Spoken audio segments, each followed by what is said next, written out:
I feel like we just finished in Omaha, and here we are ready to get going again. This is always the most exciting day of the year for me. The first official day of practice. We're 3 weeks from opening day.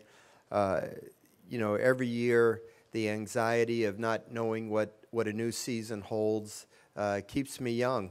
I worry about everything, of course, but you know, the polls have come out. The preseason polls were rated anywhere from 9 through 17. We all know the value of preseason polls are probably not worth the time that they take to do them. You earn what you get on the field, but I think there's a kind of a wide range of what people might think about our team this year because of the newness of our team. We have 32 active players on our team this year, of which 17 are first-year players. Do the math, that means we only have 15 returning players from last year's national runners-up team. Fortunately for us, those 15 players are very significant guys. I know well, we'll talk about the pitching in a second, but one thing everybody will think about is we lost 4 really critical everyday players in Greg Dykman, who was a first-team All-American with 19 home runs, a senior double play combination in Kramer, Robertson, and Cole Freeman, and of course the rock of our team, the catcher, Michael Papierski. So math tells you we have 5 returning players as starters. But I feel like we have 6 returning starting players because we're also getting Bryce Jordan back, who 2 years ago was the first-team All-SEC designated hitter. So if you feel like you have 6 returning players, 2/3 of your lineup, you feel like you've got some veteran presence out there, some leadership, and I'm pretty excited about all of those guys. When we look at the pitching staff now, there's where the anxiety can be created. You know, we lost our entire starting rotation from last year. Alex Lang was a first-round draft choice. Jared Poche leaves as a senior, graduated, won the most games in the history of our program here at LSU. And then the unfortunate thing, of course, was Eric Walker suffering an elbow injury in Omaha. You know, only God knows what that would have meant had he would have been able to stay healthy, and maybe it just would have made the difference. But the other part of that is that he's going to miss the 2018 season in its entirety. Although he has begun throwing, and he actually looked pretty good yesterday when I watched him. He's on target, but we just can't rush him back. I just can't do that to the young man. He's going to need a full 12 months of rehabilitation and throwing before he's going to be ready to pitch in any sort of competitive way. So that'll be after our season has expired. We'll be happy to have him back, of course, for the 2019 season. So anyway, I've done a little reflection on our pitching, and as I can recall, and Bill, you may know better than I, but I can only remember 2 seasons where we've had to replace the entire starting rotation. The first time it happened was between the 2008 and 2009 seasons. In 2008, our starting rotation was Ryan Verdugo, who won 9 games as a left-hander, Blake Martin, who was another solid left-handed starter, and Jared Bradford. And after we went to Omaha, and 2 of them signed professionally, 1 of them graduated, we went into the 2009 season with a lot of question marks on our rotation. Anthony Renato became our Friday night starter. I think he had pitched in maybe 10 innings or less that year before. Our second starter was Lewis Coleman, who had a very rough sophomore year, but a much better second half of his junior year, but pitched exclusively out of the bullpen. And then our third starter was Austin Ross. Actually, it was Daniel Bradshaw going into the season, but he suffered an oblique strain shortly before the season, and that meant that I moved Lewis Coleman into the rotation. Our third starter was Austin Ross, who had pitched exclusively out of the bullpen the year before as a freshman. And we went on to win the national championship. So it can be done. I don't want to speak too much about the other time I remember. I think that was 2010 to 2011 when we had 3 freshmen in our rotation, Kevin Gosman, Ryan Eads, and who was the third one? I'm trying to remember. Kurt McCune, yeah, and Kurt McCune. And, you know, of course, we got off to a rough start that year in conference play, and we recovered, but a little bit too little too late, and that was a disappointing ending to that season. So I don't know what's going to happen. I do know this, that I have a lot of confidence in Caleb Gilbert and Zach Hess as returning pitchers. Both of them, I think, came into their own towards the second half of last year. Everybody will remember Gilbert's outstanding performance against Oregon State. You can't pitch much better than that on the biggest stage. But he was pitching excellent ball even up to that point. He pitched a great game in Game 1 of the SEC tournament as a starter. He beat Mississippi State coming out of the bullpen. In the I guess it was the second ball game, the clincher that sent us to Omaha. He came in, I think, pitched the last 4 or 5 innings and pitched really well. So Caleb Gilbert, I think, has emerged as a guy in his 3rd year. He's oozing with confidence. He's got outstanding stuff, and I feel like it's his time to kind of come into his own. Zach Hess, of course, was the big headliner out in Omaha. Man, he looked like a big league ready relief pitcher out in Omaha. And the temptation certainly is to keep him in that role. However, without having veteran starting pitchers, I just think you got to take your best arm and try to get as many innings as you can out of him and see if he can impact the games in that way. So we're going to give him a chance to be a starting pitcher as well. He's done a little bit of refining of his delivery along with Alan Dunn, trying to be a little less effort where maybe he can keep a little more gas in the tank for the later innings, hopefully hold his velocity a little bit longer. His velo may come down a little bit from the 97s he was showing in Omaha, but hopefully he can keep those 93, 94s for deeper into the ball game. So far, he's looked really well in our simulated games. Of course, today will be his first scrimmage, and he and Caleb Gilbert are scheduled to go 3 innings today. Our 3rd starter right now, if I was to project, would be Todd Peterson. And you remember, I was really high on Todd Peterson last year, but he had a couple of unfortunate things happen that kind of had his season come to a screeching halt. Had he been healthy, he would have pitched in the first game. He would have started the first game against Florida in the finals, but unfortunately his shoulder was not capable of doing that. He spent the entire summer and fall getting in better condition. He's done a lot of work with his throwing arm as far as increasing the strength and the flexibility and so forth. And honestly, he has thrown outstanding in fall practice and especially in these early simulated games. He's got a chance to be a pretty good pitcher. So my guess is he'll get the Game 3 start opening weekend. We've got a young man by the name of Cam Sanders, whose father, Scott, pitched several years in the major leagues. He's from Thibodaux, Louisiana, but he attended Northwest Florida Community College for a couple years. It's going to be uncanny how much he's going to remind you of Aaron Nola when he's out there on the mound. His face, his body actions, even his delivery, his arm slot and everything. Now, if he has Aaron Nola's command, then we've got a scoop, okay? He's got really good stuff. He's going to throw in excess of 90 miles an hour with a really good curveball and breaking ball, changeup. If he can corral his control, and he's not really wild, he's just right around the zone and throws about half and half balls and strikes. If we can get that to closer to 60-40 or 70-30 percentage, we're going to be in business with Cam Sanders. So we've got some arms that we think that can step in and become starting pitchers. We've got another group of guys that we're going to use out of the bullpen initially. So I feel excited about our pitching staff. Of course, I think we have the best pitching coach in the country in Alan Dunn, and I believe that he'll bring those guys along very quickly. Okay, questions about, I'll take questions from y'all. I just wanted to give you that kind of opening statement.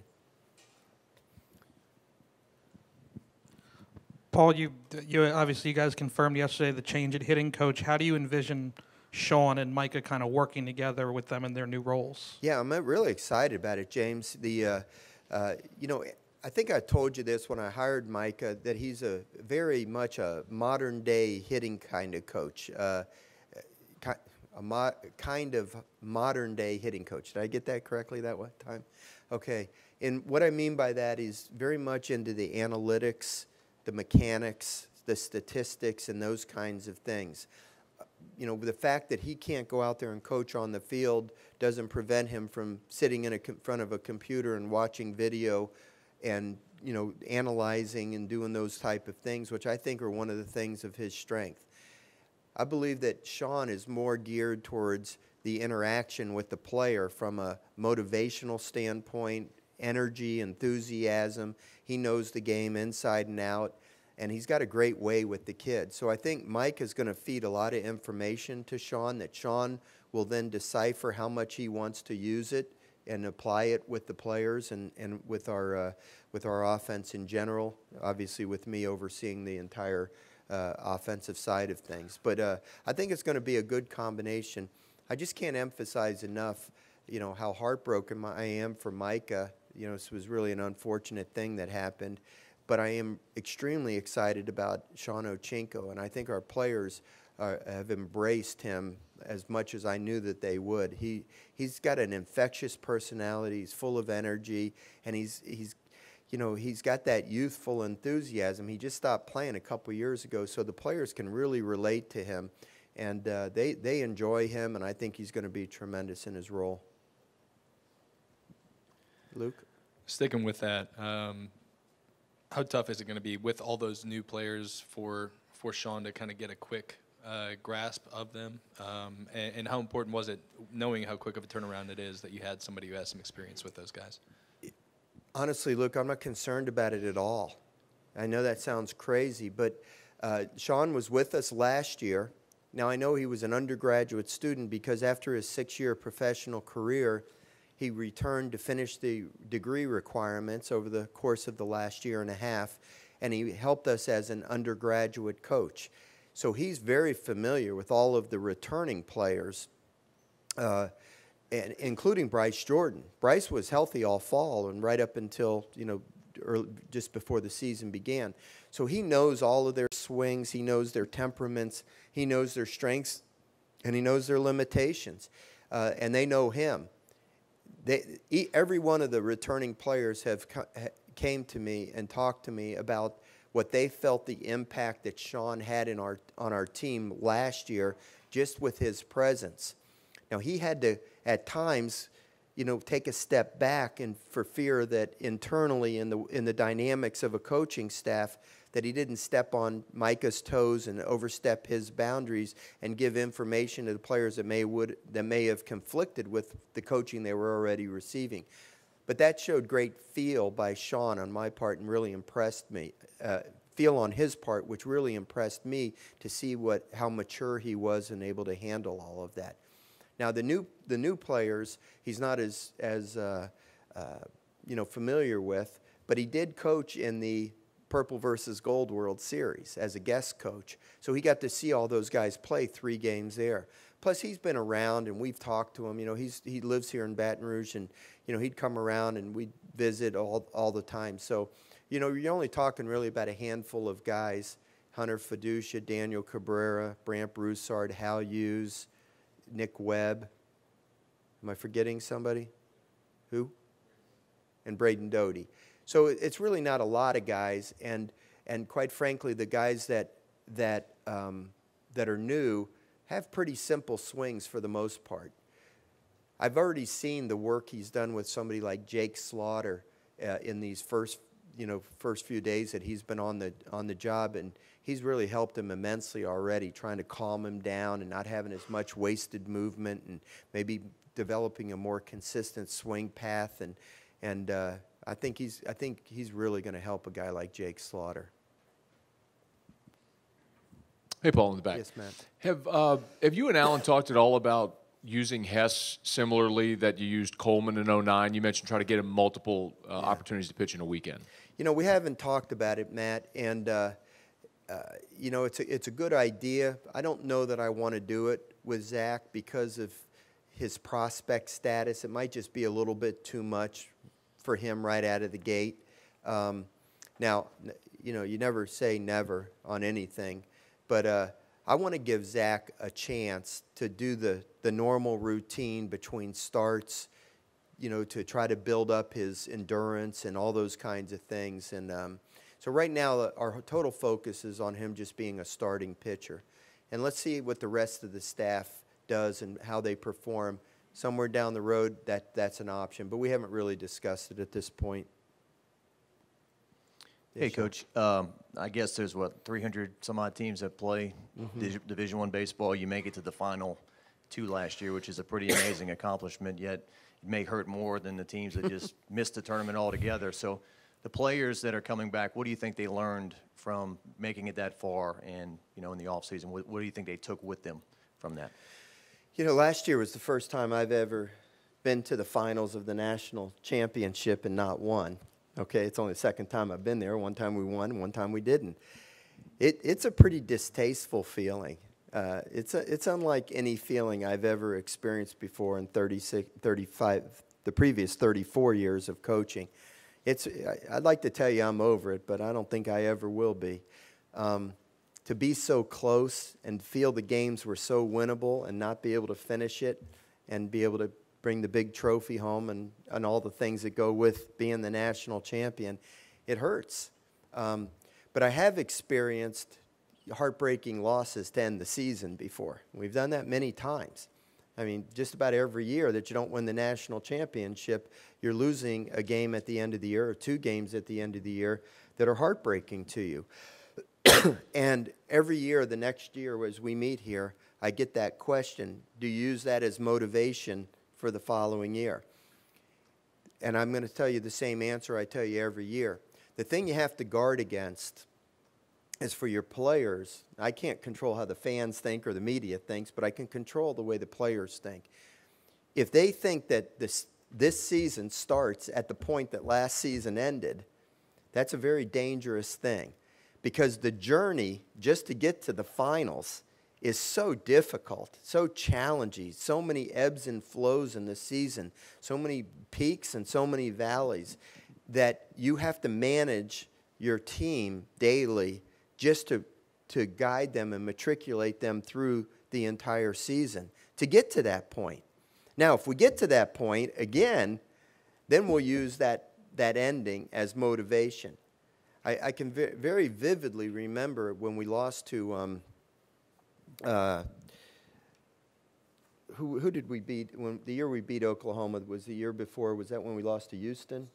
Stony Brook. It was the Stony Brook year. Okay. So the question obviously was when you lost the Super Regional, and I said that same thing. If we can get to that point again next year, then it's something that will motivate us. Well, lo and behold, here we were a year later facing Oklahoma in the Super Regional.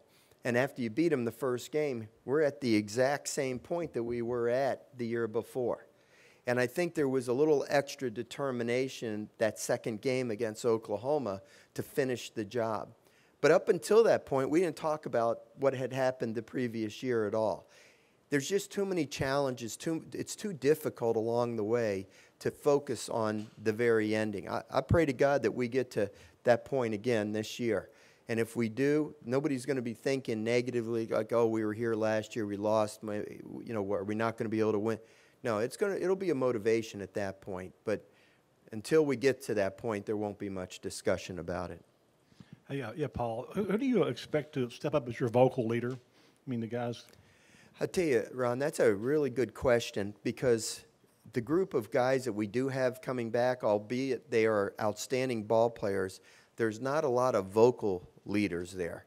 Like you take a guy like Antoine Duplantis, who's about as good a ball player as I could ever dream of having. I love him. He's outstanding in every way, dealing with him every day, his work ethic, his coachability, his coming through in clutch situations. But he's not a very vocal guy. He's not introverted. He's not real quiet. He's just not going to go out of his way. And a lot of our guys are that way. I think probably the most vocal would be a guy like Hess. But, of course, being a starting pitcher, he's got to be focused on his job.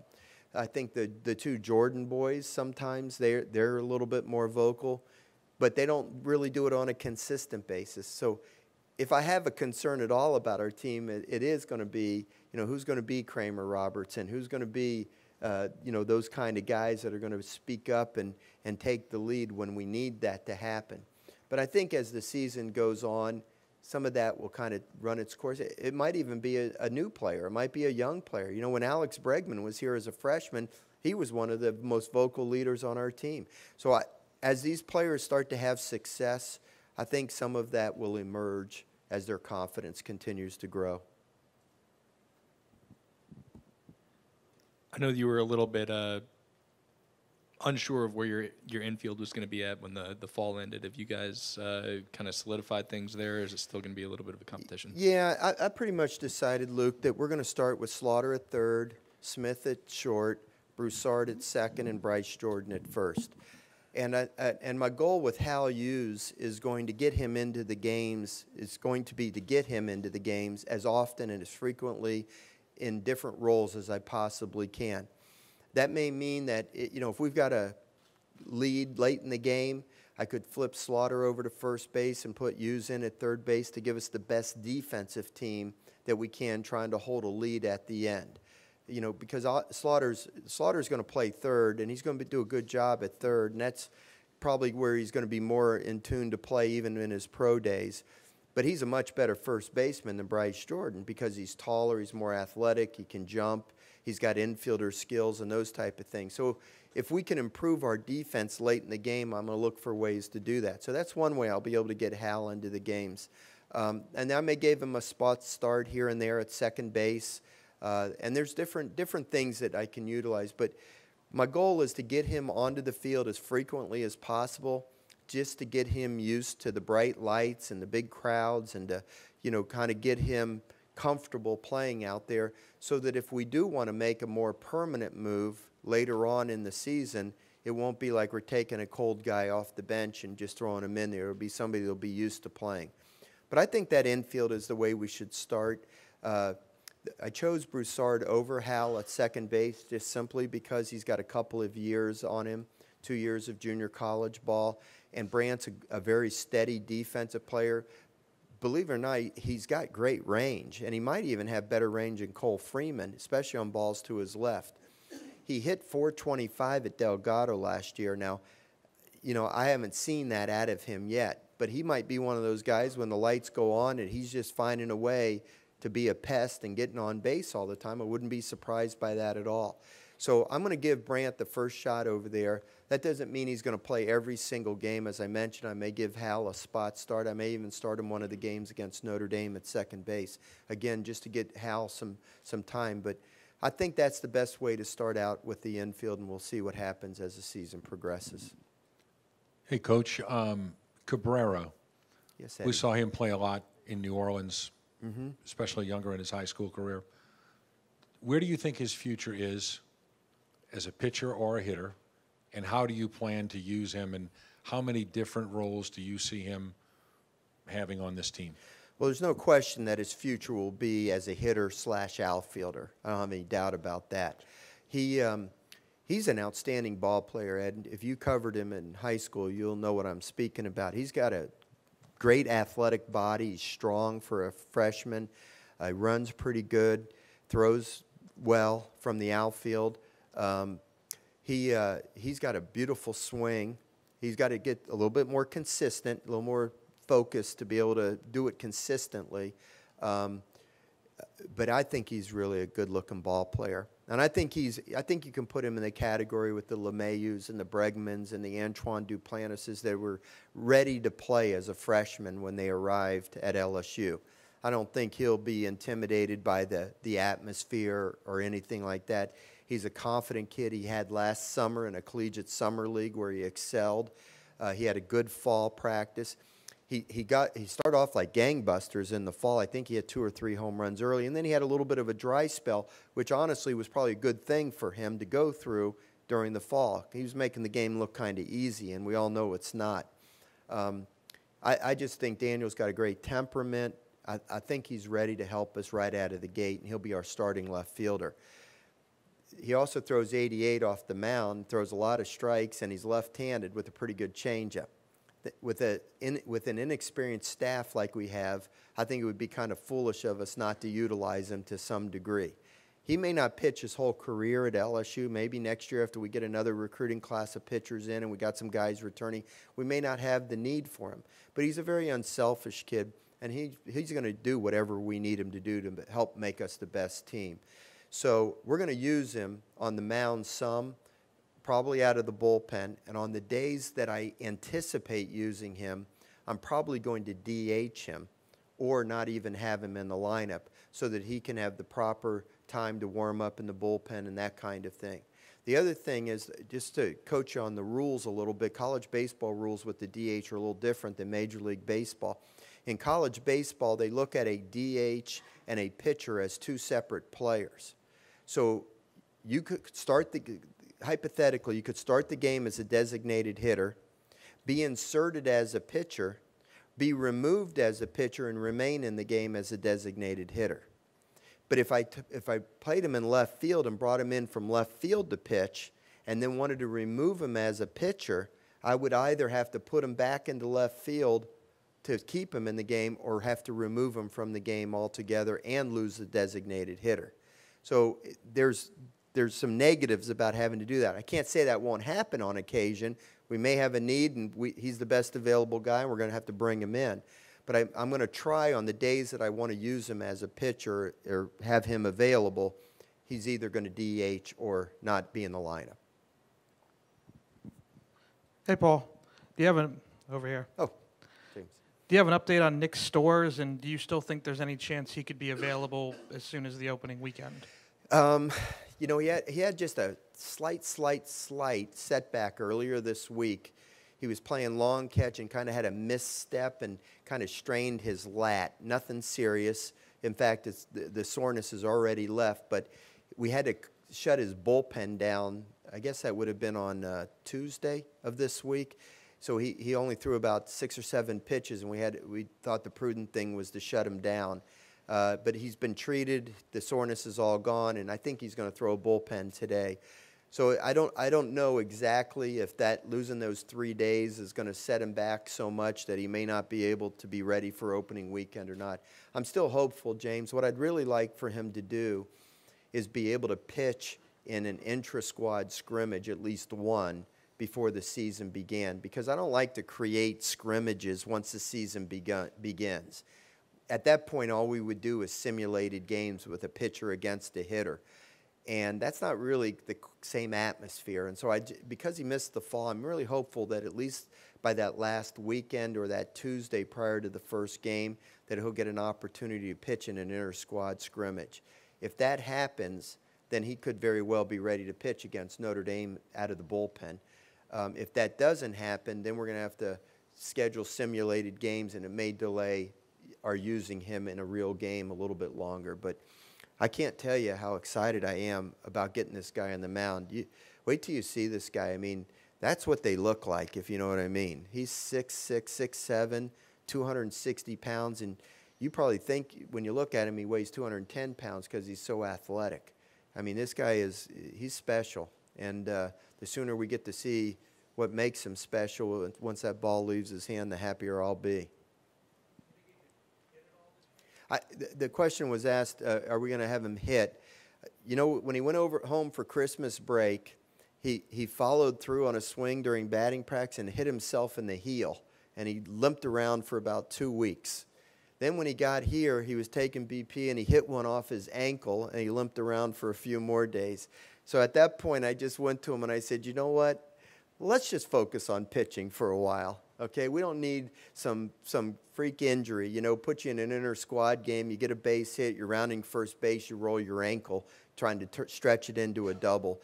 So we need to get him on the mound. So we've actually shut his hitting down for now. I think we've got enough other personnel that he would have been exclusively a pinch hitter or DH. And we've got other guys that I think can step in and do that. So let's try to get him healthy and get him out there contributing on the mound before we worry any more about him hitting. Right here, Coach. With Josh and Jake and Zach, the seasons they had last year, how valuable is this sophomore class with those experiences to get to the World Series to your team's success this year? Oh, well, it's amazingly important. Anytime freshmen get to play in the College World Series, and we played 7 games out there, and we had some very intense super regional games, intense regional games. We won an SEC tournament. The last weekend of the season in Starkville, we were playing for Western Division and SEC championships. Man, those kids played in a lot of big games down the stretch, and they performed at a really high level. How can that not help you grow by leaps and bounds? So even though they're sophomores, they feel like I feel like they're more experienced than even that. The unfortunate thing, I guess you could say for us, is that 3 of our sophomores are draft eligible. Zach Hess, Zach Watts, and Jake Slaughter. So it's possible that this may be their last season even at LSU. So we'll have to see how that plays out. But there's no question that they have an advanced level of experience based upon the experiences that they had last year. Coach, no matter what, the fans count down to the first game, and they've been doing it for a long time. But can you talk about this year, starting with Notre Dame and Texas right off the bat, 2 programs like that? What is that? It's a little different this year. Well, it's certainly ambitious, especially with so many first-year players. I know our fans love it. They like to see us play the best teams possible. Of course, playing the University of Notre Dame will have some special meaning to me personally, having spent 12 years coaching the program there. And those were 12 wonderful years, Jacques. I loved every second of being at Notre Dame. I've said it many, many times since I've been here. LSU was the only school in the country for which I would have left Notre Dame. And I'm happy that I did, and I can't believe I'm in my 12th year here already. I spent 12 years at Notre Dame, so this is as long as I've ever spent at one institution. Man, I was thinking about that the other day. I went to our SEC baseball coaches meeting in September in Birmingham. 7 of the 14 coaches in our league have coached at their schools 2 years or less. Half of the coaches. I felt like the old man in the room. I'm not the longest tenured coach. I think I'm 4th behind Mike Bianco, Dave Van Horn, Tim Corbin, and then it's me as far as being at their school. But it seems like I just got here yesterday. And I loved my time at Notre Dame, and I was very proud of what we accomplished there. And now, we went up there a couple years ago as kind of a home and away series, and now they're making the return trip here. So I'm excited about seeing the Irish and competing against them. But, there's still a little bit of my, emotional ties to the school, especially now because my oldest son, Nicholas, left his teaching job at Nicholls State. He's also a writer. Many of you know that. And he took a job last summer at Notre Dame, and he's the academic counselor for the Notre Dame baseball team. How ironic is that? So he's actually traveling down here with the team, so I'll get to see him for the weekend, but it'll be very strange not to have him standing next to me in the dugout on the LSU side, which, of course, he won't be able to do. But make no mistake about it, as much as I respect Notre Dame, as much as I loved my time there, my 100% loyalty is to the Fighting Tigers and to these young men and to our staff, our university, our city, and our state. And I want to whip those guys more than I want to breathe, to be honest with you. They're the first team on our schedule, and they're going to be an outstanding team. I think the way that the football game ended and the basketball game played out in Maui is a reminder to our players that Notre Dame has some really outstanding athletes at their school as well. And so it certainly got my attention. I'm sure it got our players' attention, and hopefully we can salvage something for our school against their school.